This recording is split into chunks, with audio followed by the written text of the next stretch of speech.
Hello guys, welcome back to my channel. So today I'm here with Mr. Robert Sykes, an excellent ketogenic bodybuilder, an absolute pioneer in the field of ketogenic bodybuilding. He does have some overlap actually in terms of his belief system, in terms of like the carnivore diet. And I'd say from my understanding, he is pretty much a carnivore if we're talking about macronutrients and grams and ratios and all that sort of thing. So it makes sense to me. And I'd just like you to briefly outline yourself and kind of what you're doing at the moment. What brought you to the ketogenic / carnivore lifestyle? Yeah, man. Well, thanks for having me. So I've been doing keto carnivore for the last, I guess, 8 years now, coming up on 9. Not really sure exactly what the start date was, but I started doing natural bodybuilding back in 2014 was my first competition. And at that point, I was following just a standard bro diet, lots of carbs, lots of protein, moderate fat. And that worked well. I built a lot of size. I started at 115 pounds. So I was the scrawny guy. I did not have the genetics for mass by any means. So I was following the philosophy of eat big to get big. I was eating a ton of food, all from processed, sub-poor quality sources, and bulked up to about 230. And on my 5'7" frame, that was not a good look. Lost about 80 pounds from my first show in the course of 12 weeks. Got shredded, but suffered a lot of disordered eating tendencies after that, and that plagued me for several years.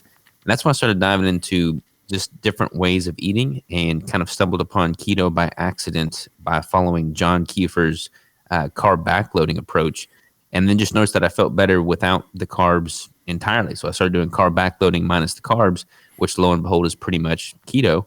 And that was, I guess, some point in 2000, probably 14 or 15. My first show was 2012, my bad, not 2014. So I started doing keto carnivore 2014, 15, and kind of refined and polished it since then. There wasn't a whole lot of literature, studies, or information at that point. So I was just kind of trial and error, figuring things out as I went, and just got deeper into it. Did my first prep with the ketogenic protocol in 2017. Got my pro card there, and then have been competed ever since following a ketogenic protocol. Just got done doing my 2023 season, got a pro card in a different federation, and just been rocking and rolling with a strict keto approach ever since, man. That's some cool stuff. There's definitely some parallels between us. The only difference is I fell off the diet a lot sooner than you did. And I gave in to, the emotional eating and binge eating tendencies a lot sooner. So It's there tough. we have it. And a lot of people don't talk about that, but like it's so prevalent in competitors. I mean, honestly, I think more competitors have disordered eating tendencies than not, but very few people talk about it. Very few people talk about reverse dieting. Like those are the dark shadows and alleys of the sport that just go unsaid. But I think the more they're brought to light, the better. Absolutely, yeah. One guy we both know is Colt Milton.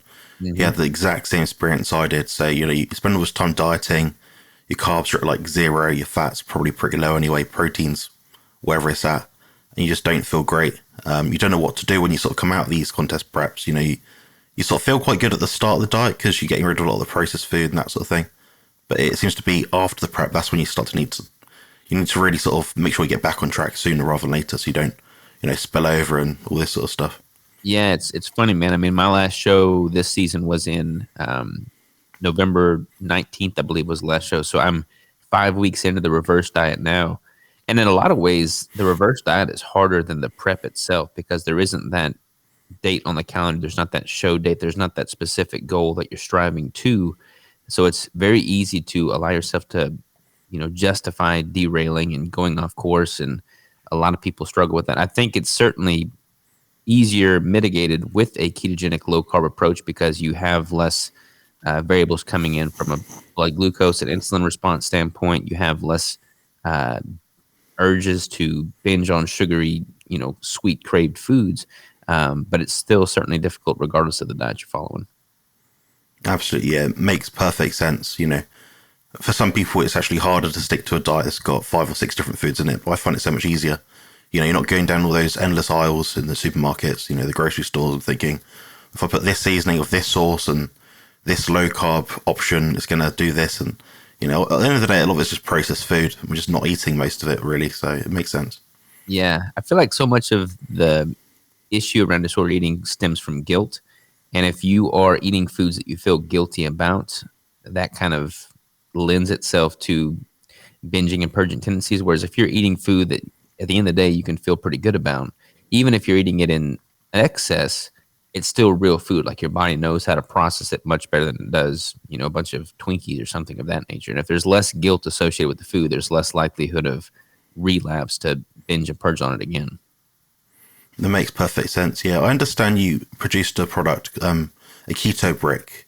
I know you've probably been making them for a few years now, and it is a slightly processed food. But if you actually look at the ingredients profile of it, it's actually quite innocuous in terms of the detriment to your health. You've got a clean source of fat, clean source of protein. There's not much added extra stuff on it you don't need. So how did you come to that idea? Was it just a useful tool to add into your off-season diet? How did that come about? Yeah, honestly, man, it was never meant to be a product that I sold to the market. Like I made that out of my own self-interest during my 2017 competition prep because I wanted a way to hit the ketogenic macro targets I was striving for, streamline my meal prep, be shelf stable, and just take the guesswork out of it. So I was, formulating this brick. I made the brick. I was documenting my prep on YouTube. People kept asking about it. So I wound up just making it into a product. So it was kind of made to scratch my own itch, so to speak. But yeah, I mean, we do all the production in-house. We have from day one. We're not using a co-pack or outsourcing any of it. So I have 100% oversight over the quality and integrity of the ingredients. We have, grass-fed, grass-finished whey protein concentrate in some of the flavors. We do have a vegan protein blend if people want to go that route. The main ingredient is raw organic cacao butter, which is the greatest source of stearic acid. So yeah, I definitely want to minimize the processing and just put food in the brick that is in fact real food. And it does great from a satiety signaling standpoint, from a convenience and portability standpoint. It just makes meal prep more streamlined. Absolutely. This makes perfect sense. Now, I understand you've obviously just finished up your contest preparations about 5 weeks ago. I'd kind of like to dig back a little bit deeper into that. So initially, I know as a natural competitor, a lot of guys, they start competing and actually start dieting much sooner than a lot of enhanced guys. So can you sort of take me back to how many weeks back or months back that was and what your initial diet was at that point? Yeah, so I started the prep on April 3rd, I believe was my official start date. I was 182 pounds and about 15% body fat. And I dieted for 33 weeks was the prep time itself. So pretty long prep. Started off with a higher fat ratio at about 80% of my total calories coming from fat. And the way my protocol works with regards to prep nutrition is I'll start off with the high fat ratio at about my maintenance intake. And then every week I gradually taper my dietary fat while simultaneously increasing my protein till I establish my unique protein threshold. From there, I start titrating protein and fat down.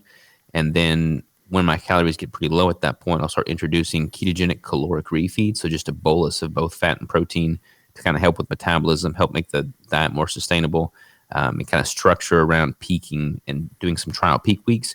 That brought me up into the weeks of the show. My first show, I believe, was the first weekend in September. And I forget what my stage weight was then. I believe 159. And then I just continued to diet down until that last show on 11:30. And then the whole while manipulating fat and protein, but carbs stayed very low at about 20 grams total throughout the day. The types of foods were consistent throughout. Honestly, when I'm in prep versus when I'm in a building phase, the types of foods don't really change, just the quantities. So I pretty much ate a keto brick every single day.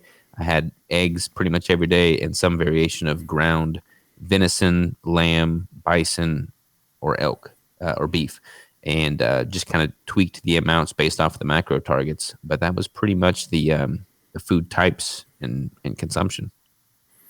Absolutely, yeah. That does make sense as well. I mean, when we're pretty much eliminating a whole macronutrient group, being carbohydrate for the most part, I can see why there's less to worry about, less to think about.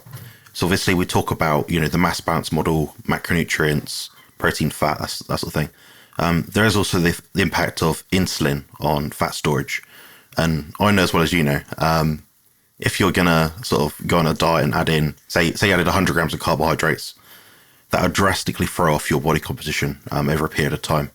Although we're physically active, that's why we're adding in the fat. That's our energy substrate.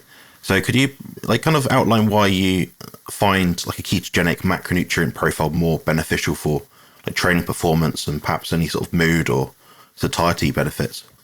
Yeah, I mean the list is long on that one, man. Like I feel blessed to have done preps with a higher carb approach because I have that to compare to.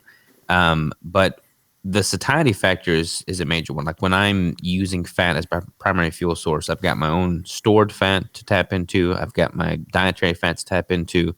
So there is just a greater reserve that my body can pull from. So simply from a satiety standpoint, I'm not fixated on eating every 2 or 3 hours as I would be if I was consuming carbohydrates. So by not consuming as frequently, I'm not obsessing about food as often. So I'll oftentimes transition to an OMAD approach when my calories get even lower. And then from a sustainability standpoint, it's one and done. Like I know what my meal is for the day. I've got it prepped and ready to go. I have that meal. I enjoy it, but I'm not fixated on food the rest of the day. So that, from a psychological standpoint, is key. From a training and performance standpoint, you know, the ketogenic diet, low carb, carnivore diet, there's tons of research that indicates it's great from a muscle preservation standpoint. Ketones themselves are anti-catabolic. By having ample fat and protein in the system, I'm able to train hard and train frequently without really risking any significant muscle loss. And this was, I went through the whole prep documenting DEXA scans, in-body tests, caliper measurements, strength markers, and I didn't experience any dip in strength whatsoever until probably the last 4 weeks remaining of the prep, which that certainly wasn't the case for me in prior preps. I mean, I was able to continue to hit my top set PRs on all movements up until about 4 weeks until the conclusion of the prep. And I think that speaks to the volume of the ketogenic diet being anti-catabolic.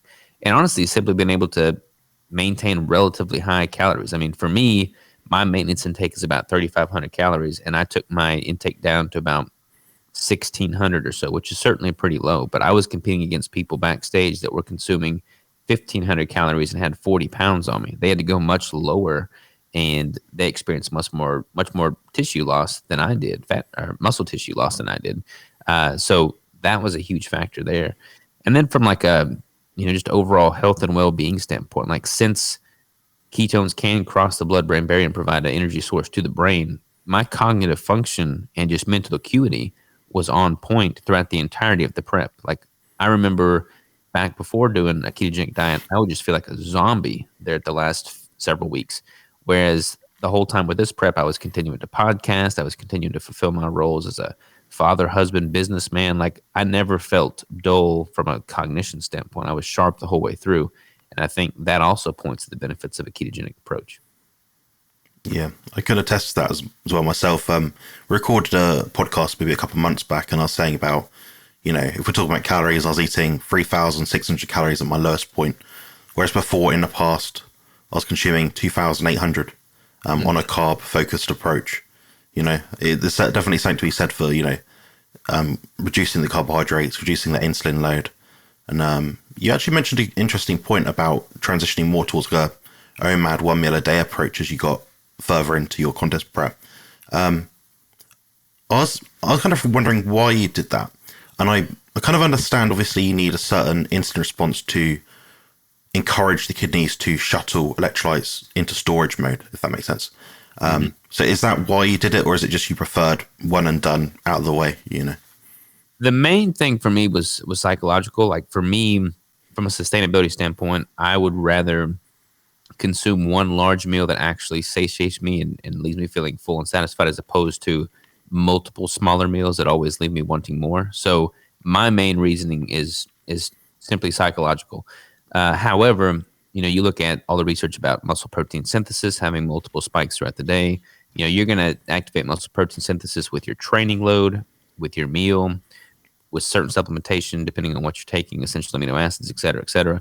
So I would typically train first thing in the morning around 6 a.m. and then I have my one and only meal, 2-3 hours after that, 4 hours after that. So I'm still getting 2 spikes in muscle protein synthesis, which is kind of agreed to be the minimum that you'd want in a 24-hour evolving period. So that, I think, hedged against any significant muscle loss. Now, there could be an argument for me having a better activation of muscle protein synthesis if I was to break that meal into 2 meals and just separate it a little bit further. But for me, the psychological benefit of actually feeling satisfied with that one larger meal outweighed that minuscule uptick in muscle protein synthesis. Yeah, I think a lot of it's overstated, really. Kind of in the carnivore community, we're sort of saying to people, the people that we kind of listen to, Sean Baker, Dr. Chafee, Professor Barkay, they sort of say, eat a meal until you're no longer hungry, then eat again when you're next hungry. You're listening to your own body signals. So it does make sense. And I think when you're having 5, 6 meals a day and then tiny little meals, you're never hitting that kind of satiety threshold. So that does make sense to me. And ultimately, I think the marginal benefit in terms of protein synthesis is very, very minimal, I think, anyway. A lot of people I know are doing 2 meals per day. I mean, can you speak at all about what your clients are doing or people you've coached in the past? Like what on average are they doing in terms of like meal frequency? So it just depends on kind of where they're at. Like if they're in a building phase and they're consuming a surplus of calories, then oftentimes that will be uncomfortable to consume all that in one sitting. So we'll break that into 2 or 3 meals a day, sometimes even 4. If they're in a pretty significant deficit, we may transition to that 2 meals or 1 meal a day approach. Honestly, a lot of it just totally dependent upon the client basis and what they're wanting to achieve. But generally speaking, when their calories are in a pretty significant deficit, I find the most benefit by sticking to that 1 meal approach because from a psychological standpoint, actually getting the satiety signals that your body creates once you've consumed ample calories in a sitting tends to have a more long-lasting effect than just consuming, 5 or 6 very small meals throughout the day that always leave you wanting more. So when you're that deep into a deficit, I really kind of double down on just the sustainability factors of it. Like what is going to make this deficit most sustainable for you? What types of foods, what types of meal frequency, what types of daily routine is just going to allow you to adhere to the rigid goals that we need to stick to for this finite period of time most attainable. Sure, that makes good sense. Yeah. Now understand I believe you're a proponent of like measuring ketones. What kind of benefit have you found that has given you, and what kind of methodology would you use? Is it blood, urine, things like that, or breath even? I'm not a huge proponent for it, man. Like I'll measure glucose and ketones if I'm just curious for some type of self-experimentation or introducing a new food or want to see how my body's responding to a certain set of things. But I mean, I could go the rest of my life and never prick my finger or measure glucose and ketones again, and I wouldn't lose a wink of sleep over it. Like I eat pretty much the same thing, so I know based off of how I'm feeling relatively, what my glucose is, what my ketones are. Plus, I've been adapted so long, like I don't have drastically high ketones the majority of the time. Like my body's become so efficient at using ketones as a fuel substrate that there's not much left in my bloodstream to be circulating and measured because my body's so efficient at taking that into the cell and using it. Now that said, if I'm doing like a massive ketocaloric refeed, there's a bolus of dietary fat coming in relative to protein. I'll certainly see some high numbers. If I'm doing an extended fasting, I'll see some pretty profound glucose and ketone readings then. But I'm not really an advocate for just becoming a slave to measuring these. Go so more off of how you're feeling. If you're eating low carb ketogenic and you're not having those variables added in the first place, then even if you're not producing a ton of ketones as is measured by a ketone meter in your blood, BHB meter, that doesn't mean you're not fat adapted or using fat as a primary fuel source. So just being conscious of that is key. Yeah, I absolutely agree. I think it's one of those objective measures we can look at, but it doesn't necessarily mean much. I know a lot of people say, "Oh, I feel great on the ketone level of." I don't know if the unit's the same over there, but 4 or 5. I feel horrendous with that. I feel anxious. I don't feel great. I feel like my heart's pounding. I feel good when I have measured them. So between about 0.5 and 1.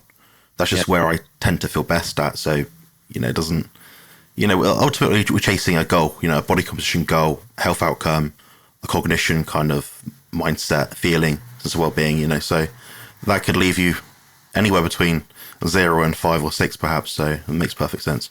Yeah, I honestly get more value out of testing glucose than I do ketones. Because, I mean, since I am consuming low carbohydrate indefinitely, like I'm not really getting, much fluctuation in my ketone readings. But I'll see changes in my glucose readings based off of stress levels. And that I find to be pretty interesting as opposed to the ketone readings. Yeah, I think there's certainly something to be said for like the psychosomatic effect on the body. I think it's often ignored. You have a bad day, perhaps you don't sleep that well that night. That's going to impact your cortisol levels, your glucose levels in the morning. Sometimes I've been known to just skip a workout day just because I don't feel that great, feel a bit, wound up about something. just because I know I'm not going to give it my all. Regardless of what measurement I use, be a blood glucose measurement, if your mind's not in it, you're not going to be able to give it your all. I wanted to ask you as well about, like, in terms of like macronutrients, percentage, ratios, what have you, any kind of measurement you want to use, what do you suggest to someone that wants to do a ketogenic bodybuilding approach, or is there no real guideline? So it kind of depends on what phase of the journey. And like, I've got a 7-part phase or 7 phases in my protocol for guiding people through the prep and the reverse diet itself. I'll typically start people at the higher fat ratio of around 80% of total calories coming from fat. And then as I'm titrating their calories down, their protein up, their fat down, that ratio continues to shift. And it just depends on the clientele, but I'll oftentimes see people hit that threshold when they're in males. They typically go a little bit lower on that fat ratio than the females due to changes in hormones, et cetera. But a good general baseline for the masses, like if you were to look at it from like an 80-20 analysis standpoint, if people are targeting around a 1-to-1 ratio between fat and protein in grams, that's a pretty good baseline for most people at a maintenance or building phase. And then depending on how their body responds in the context of a deficit, we can titrate one up or down. But a good general rule of thumb for the masses is, hey, if you're targeting 1 gram of fat, 1 gram of protein with ample calories, that's a pretty good spot to be. Yeah, I found exactly the same thing, funny enough, and quite a few people now have as well. So there we have it from the master himself. Definitely 1-to-1. Perhaps if you're female, perhaps if you're having some hormonal issues, you might go, 1 protein to 1.1, 1.2 fat. It makes perfect sense.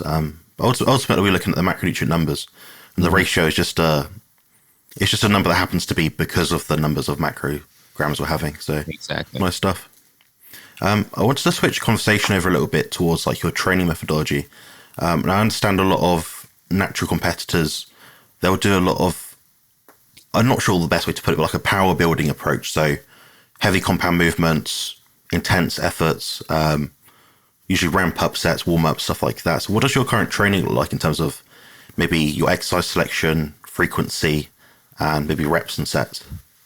It's funny, man. I have trained my whole life following a traditional bro split for all intents and purposes. Hate that term bro split, but everybody knows what I'm talking about when I say, body part split.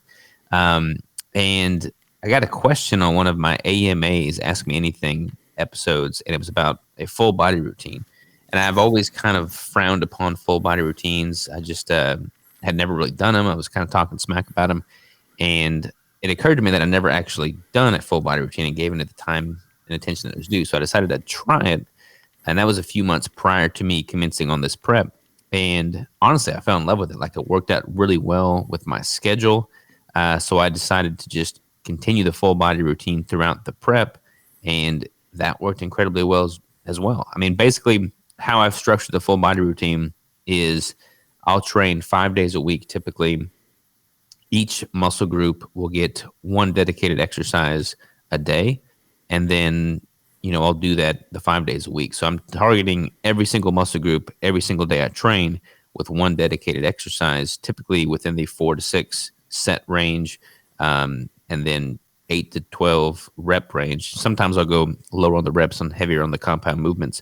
But yeah, basically every muscle group getting trained every day that I train 5 days a week, which is definitely higher from a training frequency standpoint.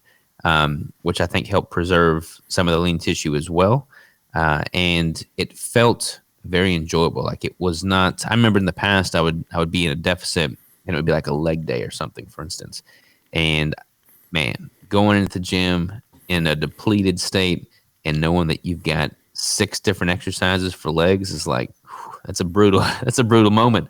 But when you go into the gym and you're like, okay, I've got 4 sets of 1 leg exercise, then I move on to shoulders or whatever. It was just a easier psychological hump for me to climb as the calories got lower and lower. So it had a better sustainability factor in that regard. But I honestly think the frequency being higher benefited my muscle preservation as well. So I was a fan of it for sure.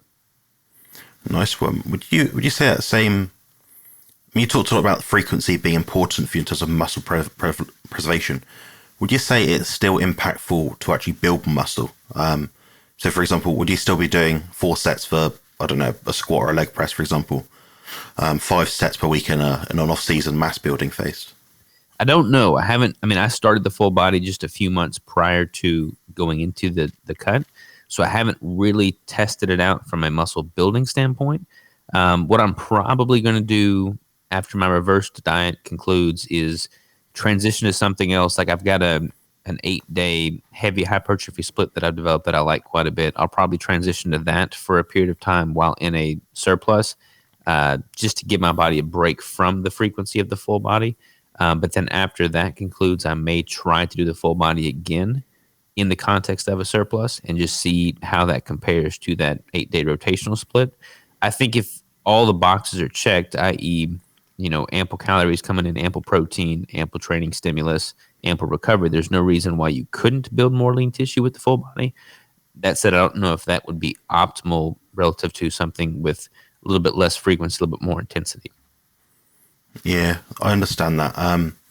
I've kind of dipped in and out of the frequency aspect of it myself. Like I've tried all these things. I've tried front of my body, back of my body, upper, lower, full body, bro split, freeway split. I kind of default to a freeway split. It's like a push-pull legs kind of pattern. I've noticed myself with my training intensity being near enough 95% plus to absolute muscular failure, I found I can't train back-to-back days. That's regardless of whether my intake's high or not in terms of food. Now, with that being said, so you're doing 4 sets. Is that three warm-ups, then a heavy set? Is just a gradual ramp up? And is your heavy top set, for example, is that to eccentric muscular failure? Yeah, so I'll typically do like a 15, 12, 10, 8 rep scheme. So like, for instance, dumbbell bench press, we'll use that as an example. I'll start off at a lighter weight, do 15 reps, increase the weight, do 12 reps, increase again, 10 reps. That last set, I am struggling to get 8 reps. Sometimes I may only get 6 reps, 4 reps, whatever. But I'm going and hitting muscle failure at that point. And I'll oftentimes throw in a drop set, or I'll do a forced negative, forced rep, something of that nature to truly reach muscle failure from both an eccentric and concentric standpoint. So yeah, I'm definitely hitting muscle failure on that.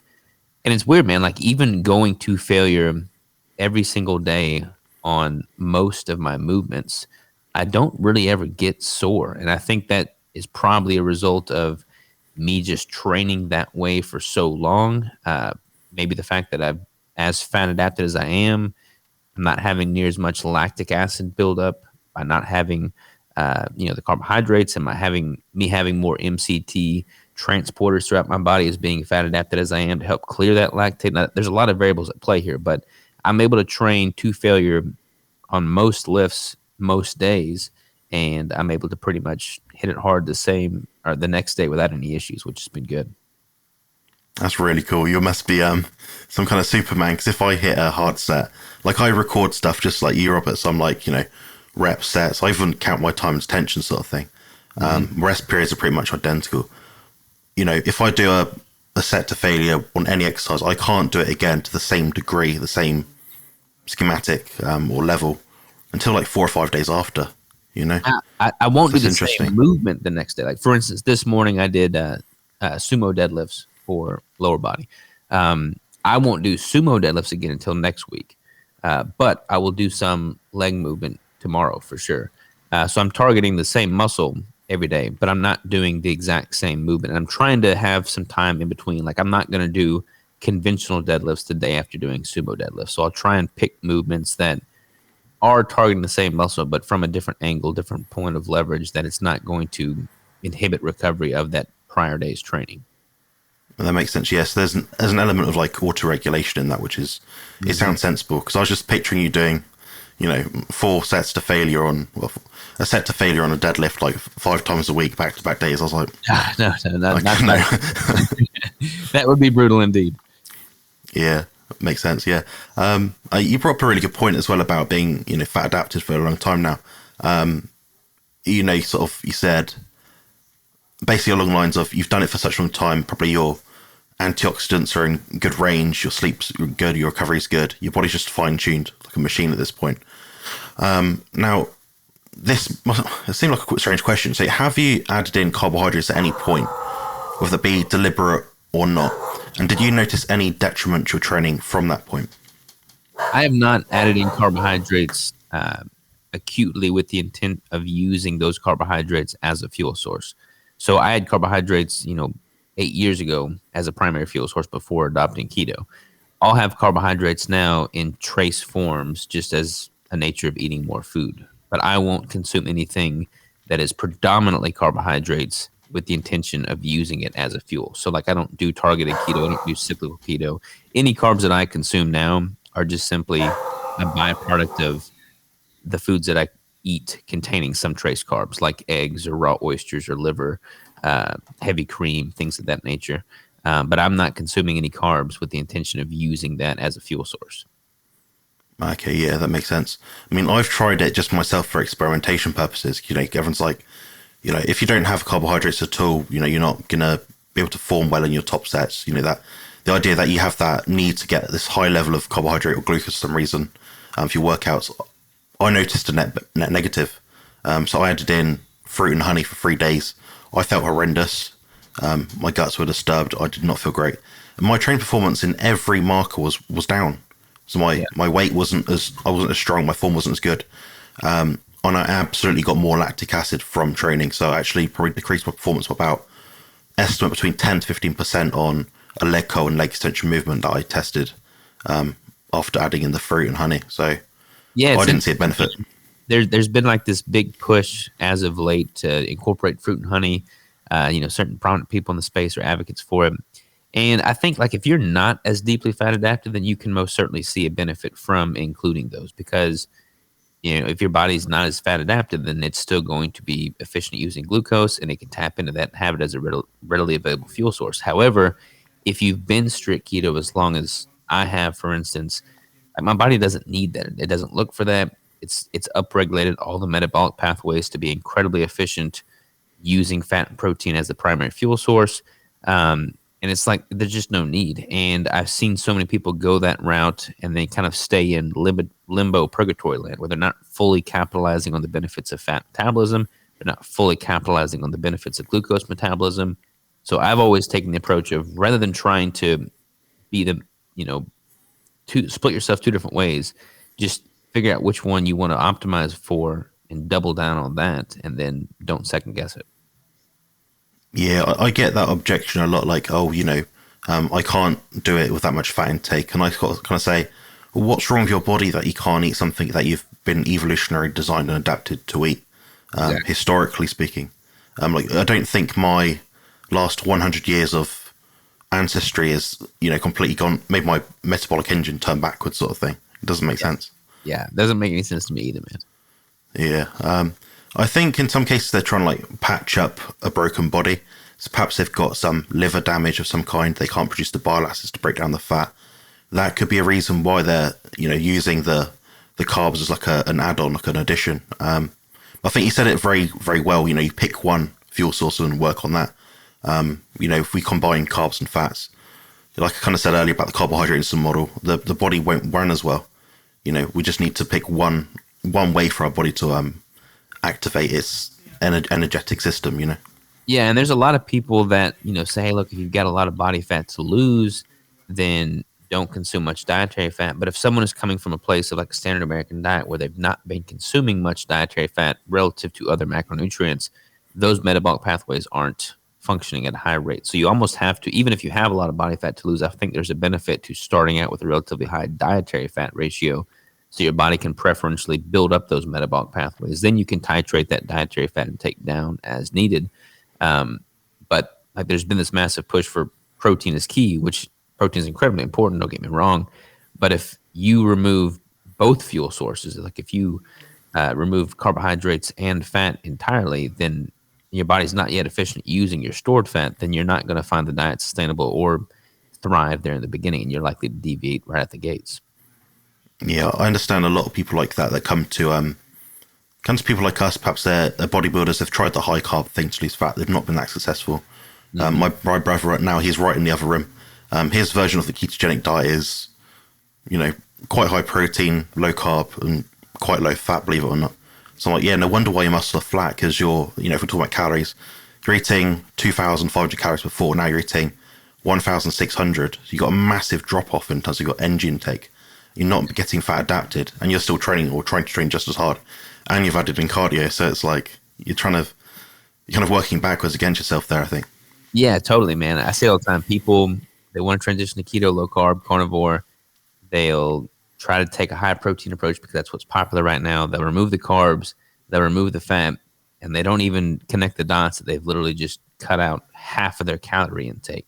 And, there's a whole lot of debate as to, law of thermodynamics, how impactful calories are. Is it hormones? Is it calorie intake? And we could have a whole podcast on that conversation alone. But if you just simply look at calories as fuel, which it is, and you cut your fuel intake in half, regardless of what the macronutrient breakup or breakdown of that fuel is, like, you are not going to perform optimally if you are consuming half the fuel in an acute period of time. Yeah, that makes sense. In terms of like the carbohydrate intake, if someone wants to follow a ketogenic style approach, what would you say would be like the cutoff for the individual? Or if you wanted to like be damn sure, like a surefire way to say, you're with enough fat, you're going to be in a ketogenic sort of state. What is that carb cutoff? Like I've heard 20, 30, 50 grams, for example. Yeah, so I mean, everyone's gonna be a little bit different based off of how much muscle they have, how insulin sensitive they are. If someone's just starting for the first time and they're coming from a standard American diet, then I would just say, hey, look, try and consume a total carb intake of 20, 30 grams tops from all sources, and then focus on your fat and protein. Then everything else should work out. Now, I know people like myself included. I could probably consume upwards of 100 grams of carbohydrates throughout the course of a day and still stay in a ketonic state the entire time. I don't, because I don't want those carbohydrates. I don't think it's optimal. But everyone's going to have their own unique carbohydrate threshold and carbohydrate ceiling. But if you're trying to optimize for fat metabolism, rather than seeing what you can get away with, i.e. how much carb can you consume and still stay in ketosis, I would argue the better use of your time is to figure out what you can optimize for. And in general terms, what I've found is the lower that is, the better, because then your body is preferentially using the fat and protein as opposed to additional trace carbs coming in to kind of deviate and distract from the equation. Yeah, that makes sense. That's a sensible approach, and I always try to preach that to people as well. Take it back as far as you can and see what benefit you can get. A lot of people get initial benefits when they first start this sort of diet, and they think, oh, 2 weeks in, I feel a bit better now, my digestion's a bit better. We should always try to up the ante, and as coaches ourselves, we want the best for our clients, so we have an enormous ethical obligation to offer them the best suggestion. The plan A is be as strict as possible, do this, do that, see what benefits you get, because it might be that they just want to be a bit more lax. Mm-hmm. Then they notice the benefit, then they think, oh, actually, I'm going to be a bit stricter now. So that does make perfect sense. Just totally changing the thought process from, hey, what can I get away with versus what can I optimize for? And if you do that, like, that kind of paints the picture as to what you want to take the trajectory with in the first place. And when you're trying to optimize fat metabolism and burning on fat and protein for fuel, then there's not really any need to try and include more and more carbohydrates. Absolutely. I wanted to ask as well about food choices. Now, for a lot of people, beef is a good staple for a lot of people around the world. It's quite accessible, quite cheap for the most part. If you had to pick, say, 5 top food choices overall for the average population, what do you suggest them to eat? Ruminants are going to be able to upregulate the nutrition they eat better than a monogastric animal. So we can go down the rabbit hole on, you are what you eat, and based off of what they're eating, that's going to get stored in their fat. So then maybe stored in what you're consuming, which then could have a negative impact on you. So a ruminant animal is likely going to have better nutrient density and be able to upcycle their nutrition. So going with something like venison, beef, lamb, something of that nature, a ruminant animal, ideally finding one that is fed a quality diet as well is going to be key. But like for me personally, I'll have some variation of ground beef, ground venison, ground lamb, or bison on pretty much daily basis. And then I'll have, some of those are leaner sources, like venison is incredibly lean. So I'll supplement with fat sources like the Keto Brick, for one, with the stearic acid in it, beef tallow, duck fat, quality butter, something of that nature. But all just good quality animal-based sources for the most part. I don't really consume much vegetation. Every once in a while I have some greens, but I am not consuming a high percentage of my calories from vegetation. So pretty much just sticking with the quality fats and proteins, man. Yeah, that makes sense to me as well.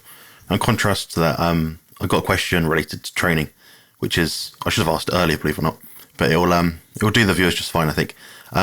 So if you had to pick, say, 5 exercises that you had to do or wanted to do in the gym, and that was all you could do for some reason, what would they be? So you can't go wrong with just the basics, man. I like the basics. If I could pick five, I'd honestly probably just stick with like the compound movements. So I have a squat, a deadlift, a sumo deadlift, probably like a row, and then either like a chest press or a shoulder press variation. So that'd be five right there, 5 or 6. And they all can be done with a basic barbell or dumbbells. I mean, super simple. Like I've been training in my own gym for the past 5 years now exclusively, except for when I'm traveling. And I've got just the basic equipment. Like you don't have to overthink the training. You don't have to have all the fancy bells and whistles. And my body seems to be pretty well symmetrical in proportion using just those basic movements. So definitely don't need to overthink it. Nice one, yeah. I had a question about, well, obviously, I understand you got very lean in your last contest. Now, for someone that hasn't done that before, they might not understand how difficult it is on the body. So, are there any sort of peculiar things or quirks that you noticed when you got that lean? So, obviously, you're walking around with like striated glutes and hamstrings popping everywhere. Like, was sitting down painful? Did your feet hurt? No, sitting down was never painful. My feet didn't hurt, but I still am, man. I mean, I'm pretty much, I could step on stage right now. I've got the same competition weight for the most part. But yeah, I was sub 4% body fat. And when you get down to like sub 6% body fat, weird things start happening. Like my testosterone definitely did take a drop. Testosterone is going to be very highly impacted by total caloric intake and body fat percentage. So once I got down into the low single digits, my testosterone really started tanking.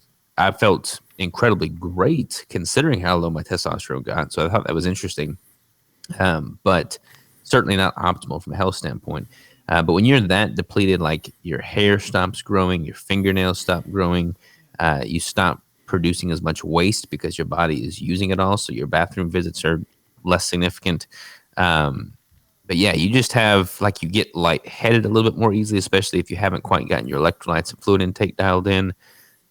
There's just like your sleep starts to get shifted. I mean, your body is in a sympathetic state much more often than not, so it's harder to stay asleep longer. And there's certain ways to hedge against that. But I mean, when you are that depleted, your body is definitely in go mode and it is trying to find the next kill to fuel itself. So you have to have the mental fortitude to not indulge in the tendency to overeat as your body wants you to, because what you're trying to accomplish is very far removed from what is found in nature. But that's probably why you don't see many 4% body fat troglodytes running around in Paleolithic times either.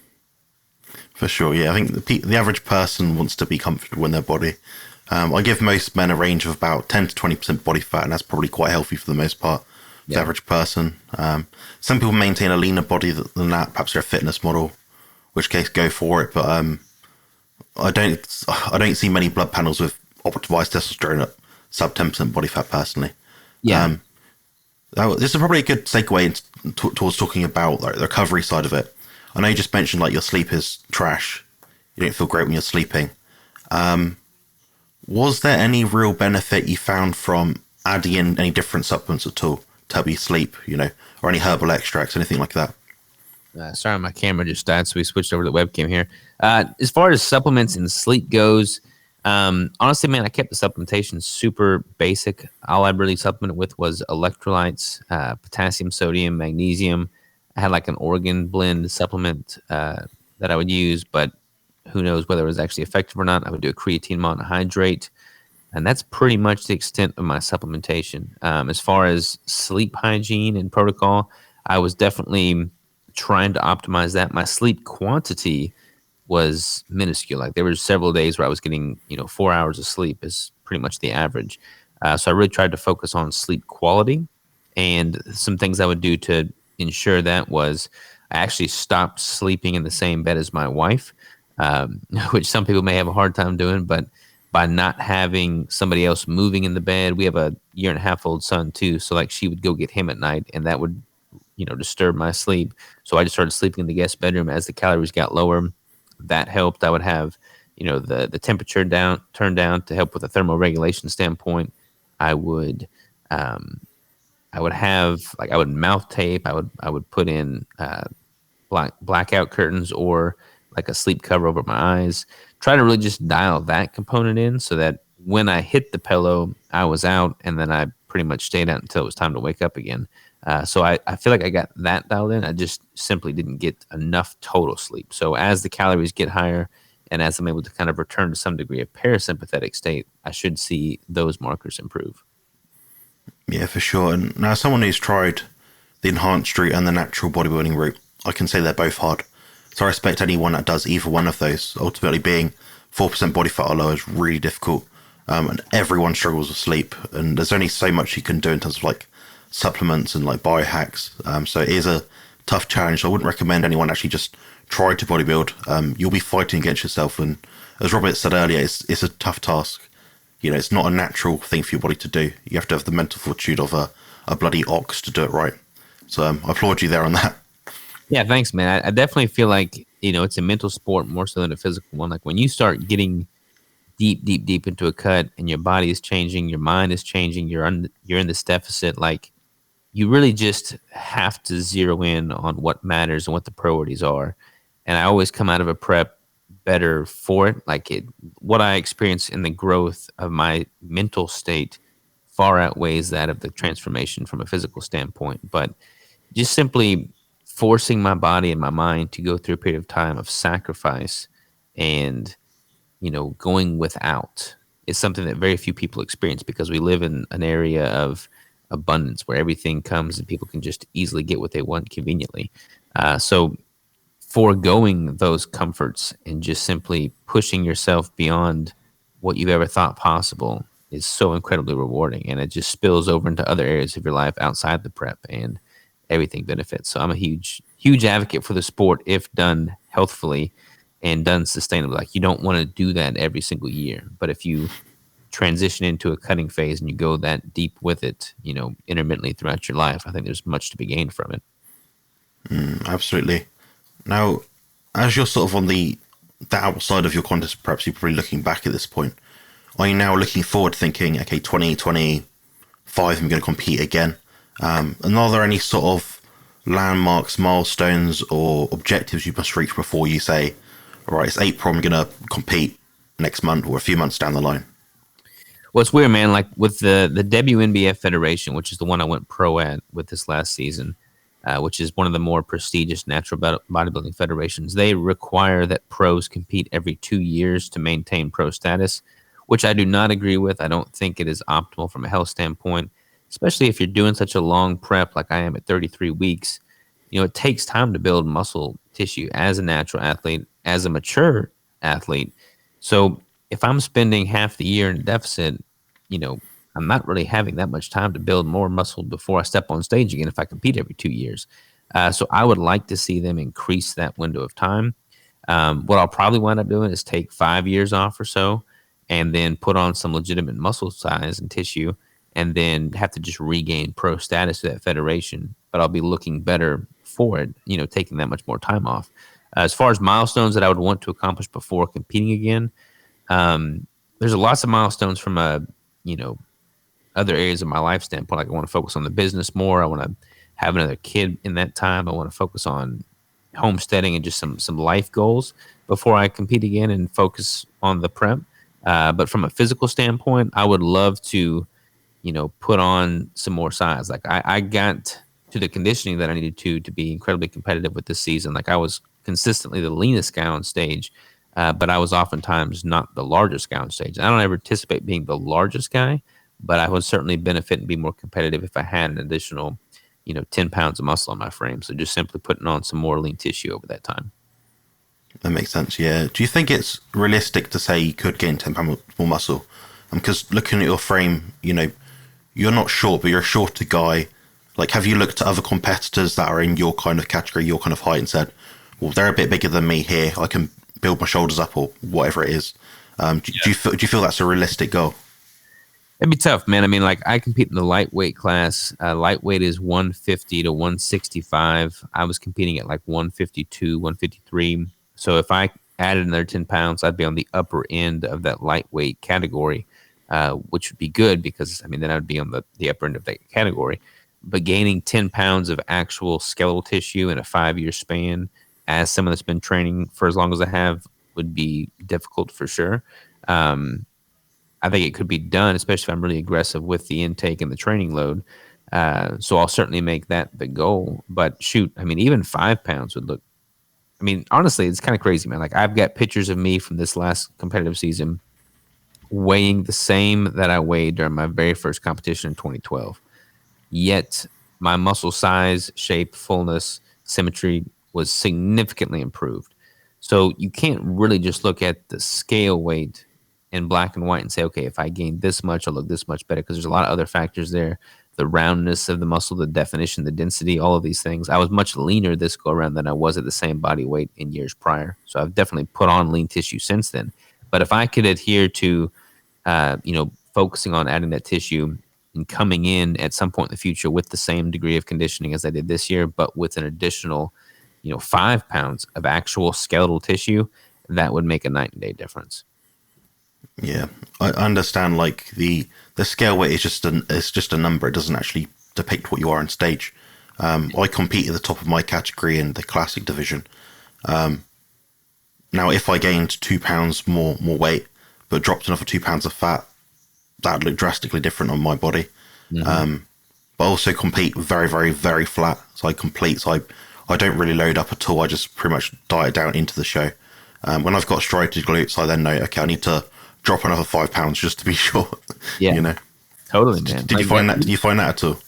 Yeah, when you get striated glute status, you're dialed in at that point, because many competitors don't bring that level of conditioning. So I was surprised to see that I got as light as I did with this go round. I think the lightest I came in at was 151.2. So pretty much 30 pounds down from start weight. But realistically, I mean, this was the leanest I've ever been before. This was the goal with this entire prep, was to be the leanest man alive. So I feel pretty confident I was able to achieve that to some degree. And I'm just excited to have set a new standard for myself and know what I need to get better than for the next go round. Excellent. Well, I've enjoyed that very much. I think it's been highly informative to the viewers and listeners. Where can people find you if you want to be found? All things Keto Savage, man. Ketosavage.com, Keto Savage on social, ketobrick.com, Keto Brick on social for the bricks. And we're working on a online course right now that totally illustrates this dieting protocol, how to optimize for the stage, composition changes, macro manipulations. That will be under a different URL, but that is not yet live. Excellent. Well, thank you for your time. Appreciate you coming on, and I'll talk to you soon. Appreciate you, man. Always a pleasure. Build muscle and lose fat on the carnivore diet.